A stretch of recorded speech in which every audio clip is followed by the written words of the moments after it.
Hello বন্ধুরা, আবার চলে এসেছি আমি নতুন ভিডিও নিয়ে। আঁকলাম আমি একটা মিষ্টির ডাব্বা থেকে, সেটা খুবই সুন্দর। আঁকাটা দেখে এত পছন্দ হলো, সেই জন্যই আমি আঁকছি। তো বন্ধুরা, আমার আঁকাটাকে যদি ভালো লাগে তাহলে ভিডিওটা বারবার চালিয়ে দেখবে, তাহলে আঁকাটাকে বুঝতে পারবে। আমি সহজ করে এঁকেছি, তো আপনাদেরও ভালো লাগবে। এখানে আমি আঁকছি এটা কৃষ্ণ ঠাকুরের বাঁশি, আর তার প্রিয় জিনিস নুনির হাঁড়ি গোপাল ঠাকুরের খুবই পছন্দ। তো বন্ধুরা, আমি সেটাই আঁকছি আর করেছি মাথার ময়ূরের পালক।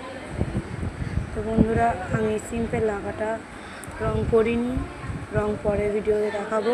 আমি আঁকাটা দেখিয়ে দিচ্ছি, আপনারা বাড়িতে চাইলে এটা আঁকতে পারেন বা সুন্দর করে এটা রং বা অন্য কিছু দিয়েও করতে পারেন, এটা ভালো লাগবে। আমি এটা রং করিনি, রং পরে ভিডিওতে দেখাবো।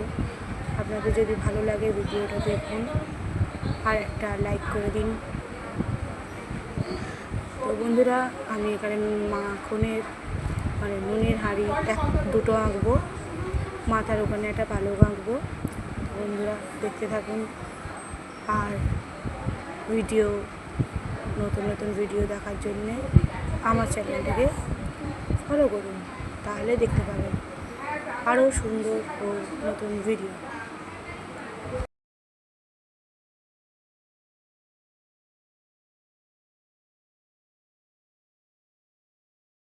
তো আমার ভয়েস হয়তো অনেক আস্তে শোনাচ্ছে, এখানে আমি জোরে বেশি বলতে পারবো না। আপনারা স্পিকারটা একটু জোরে দিয়ে শুনবেন, কারণ আমি হসপিটালে রয়েছি। তো বেশি জোরে বললে এক্ষুনি আমাকে নার্সরা ধাক্কা দিয়ে বের করে দেবে, সেই জন্যে আমার এখানে আস্তে আস্তে বলতে হচ্ছে। আপনারা আপনাদের ফোনের স্পিকারটা একটু জোরে করে এটা শুনবেন। সেই জন্যে আমি এটা ঘরে এঁকেছি আগের দিন, আর হসপিটালে এসে আমি এডিট করছি। বাজে এখন 8:30। তো বন্ধুরা, বেশি জোরে বলতে পারবো না, সামনে পাশে অনেক লোক আছে আর নার্সরাও আছে। বেশি জোরে বলতে গেলেই আমাকে দেবে ধরে, সেই জন্যে আঁকা শেষ, আমার কথাও শেষ। টাটা, পরের ভিডিওতে দেখা হচ্ছে।